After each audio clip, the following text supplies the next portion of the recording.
Hello, my name is St John, and it gives me great pleasure to welcome you to the latest in our series of St John's Pipecasts.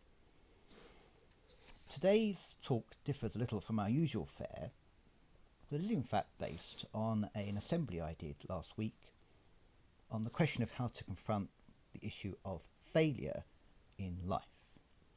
And as I thought my reflection on that subject might be of some interest to a wider community, I thought I'd deliver the substance of those words here today. So the title is then A Failure of Perspective.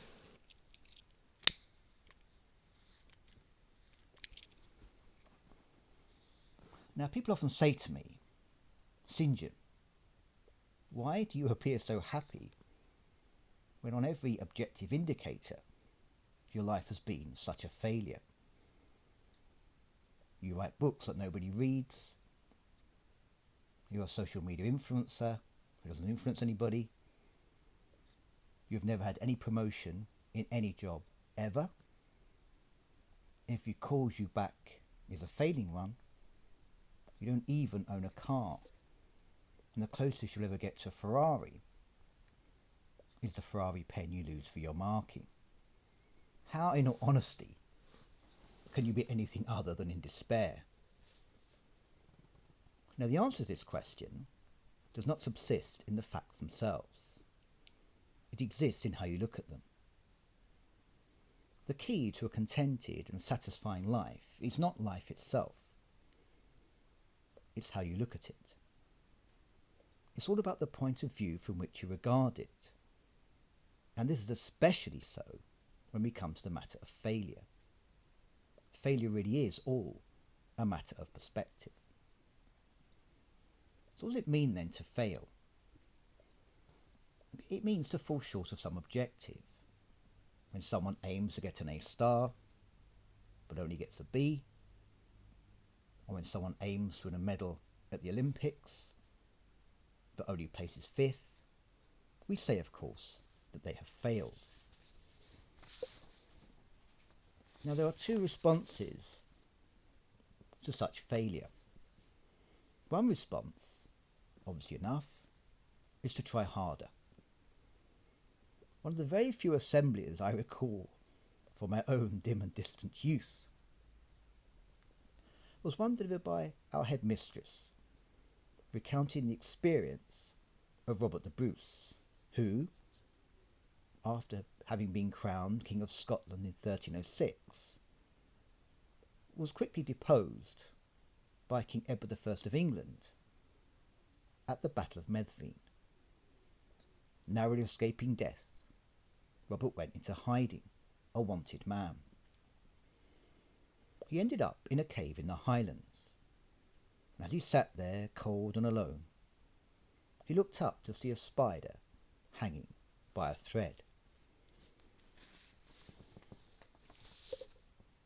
The spider was trying to swing across the roof of the cave. Again and again it tried, and again it failed. But then, undaunted, it did it. It made it across. And from this spider, Robert the Bruce drew the lesson. If at first you don't succeed, try, and try again. Just as that spider tried again and again to traverse the cave, so shall I try again and again to become King of Scotland. And try again he did. And yes, after inflicting a terrible defeat on Edward II's English army at Bannockburn in 1314, he secured his position as King of Scotland once again. So yes, trying again, trying harder does work, and it does yield progress for the individual and society. But it is not, I think, the real solution to the problem of failure, for as a model of life it is not sustainable and leads ultimately to disappointment. For, having secured an A star, the successful student will posit a new goal, to go to Oxford or Harvard, to get a first, then to get a job at JP Morgan, a six-figure salary, live in a particularly grand house, and so on. Time and again, when you posit such goals, you will fall short, and your life will be a recurring pattern of trying and trying again. A process which is tedious, lowering of self-esteem, and doomed, in the end, to culminate in failure. Even after having got the A-star, and a place at Oxford, and a job at a top law firm, all my successes along the way will be nullified if I don't make senior partner. A friend of mine told me about a chap he knows with a 60-metre luxury yacht. Now, you would think he will be happy, but no. He now wants a 100-metre yacht. Truly, in the goal success model of life, there will never be a yacht quite big enough. What then is the wiser approach? It is to understand that what was wrong was not the failure to attain the goal. It was the existence of the goal in the first place. Every goal is partial. It is an aspect of yourself trying to attain an aspect of the world. The narrower the aspect, the clearer the goal, but the more ultimately self-defeating. Either you fail to achieve it, and are then condemned to trying and trying again, or you do achieve it. But even if you do, you find your actuality doesn't really add up to very much, precisely because the goal was so narrowly drawn to begin with. How often do we hear of a sportsman or film star, a musician who has achieved some great success, only subsequently to relapse into depression, drugs, alcoholism, even suicide?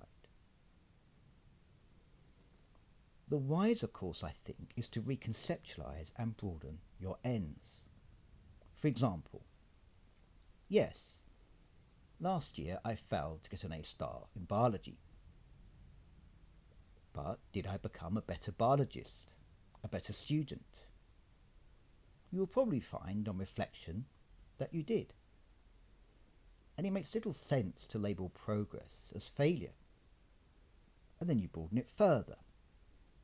I may not have got an A-star, but I not only got better at biology, I also made it into the rugby first team, or improved my playing of the violin. So again, no failure there. Even if I failed to get an A-star, and failed to make the rugby first team, and failed to be appointed a prefect, or failed to get promotion in my job, am I then truly a failure?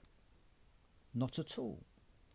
If I became a better person, if I did better in my studies, if I improved my playing of rugby, if I became a better friend, performed my work better, or became involved in raising money for a new charity. Observe here what is happening.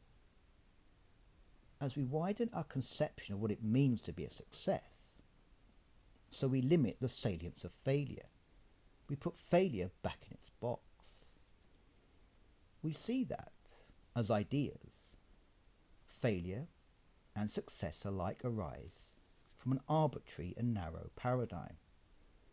A whole person, a whole life, cannot be vindicated or condemned if they manage to win a gold medal or not.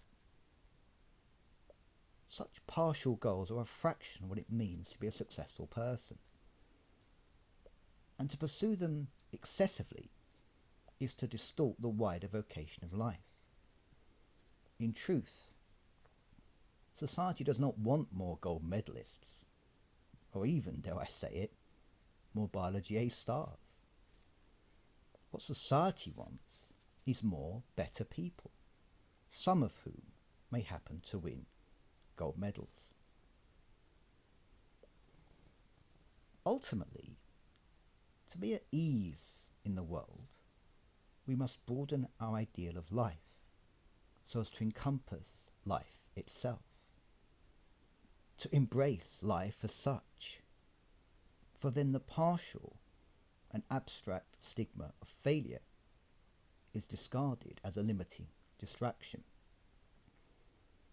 Like Nietzsche, we should learn to approach life with an everlasting yes. I want, wrote Nietzsche, to learn more and more to see as beautiful what is necessary in things. Then I should be one of those who make things beautiful. Love your fate. Let that be my love henceforth. I do not want to wage war against what is ugly. I do not want to accuse. I do not even want to accuse those who accuse. Looking away shall be my only negation. And all in all, and on the whole, someday I wish to be only a yes-sayer. So, why am I content when I've realised virtually none of life's conventional goals? Quite simply because I do not recognise those as goals in the first place. And instead, I lift my gaze to the world as a whole. And then, quite frankly, I'm amazed to find that I exist at all. And that is success enough for me. Thank you.